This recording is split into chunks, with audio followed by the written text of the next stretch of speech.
বিশ্ব রাজনীতিতে ইরান এবং যুক্তরাষ্ট্রের সংঘাত নতুন কিছু নয়।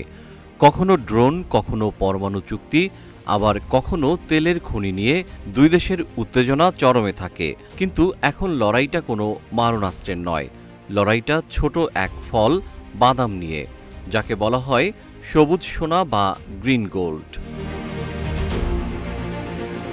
মরুভূমির তপ্ত বালু আর রুক্ষ পাহাড়ের কোলে বেড়ে ওঠা এই সবুজ সোনা গত কয়েক হাজার বছর ধরে বিশ্ববাজারে একচ্ছত্র সম্রাট ছিল পারস্য বা বর্তমানের ইরান।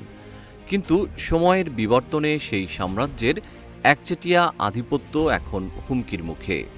দশকের পর দশক ধরে চলা রাজনৈতিক বৈরিতা আর অর্থনৈতিক নিষেধাজ্ঞার সুযোগ নিয়ে এবার এই বিলিয়ন বিলিয়ন ডলারের বাজার নিজেদের কবজায় নিতে মরিয়া হয়ে উঠেছে আমেরিকা। ক্যালিফোর্নিয়ার আধুনিক বাগান আর অত্যাধুনিক প্রযুক্তি বনাম ইরানের ঐতিহ্যবাহী চাষাবাদ, সবুজ সোনার এই লড়াই এখন আর কেবল স্বাদের প্রতিযোগিতায় সীমাবদ্ধ নেই, বরং রূপ নিয়েছে এক নতুন অর্থনৈতিক স্নায়ুযুদ্ধে। বলছি পারস্যের ঐতিহ্যবাহী ফল পেস্তা বাদামের কথা।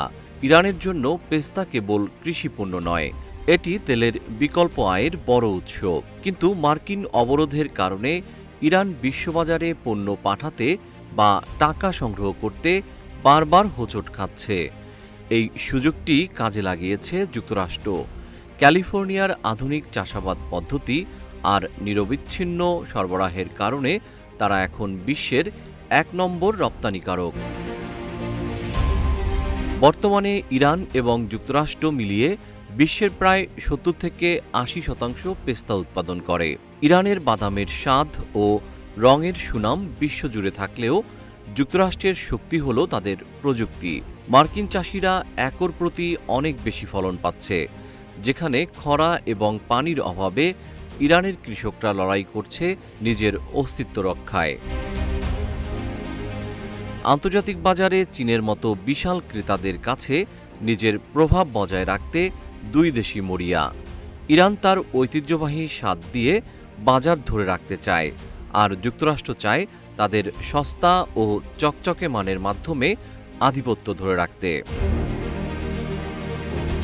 বিশ্লেষকদের মতে যুদ্ধটা কেবল পেস্তা বাদামের বাণিজ্যের নয়, বরং এটি জাতিগত শ্রেষ্ঠত্ব ও টিকে থাকার লড়াই। জিএম শিহাব, রূপালী বাংলাদেশ।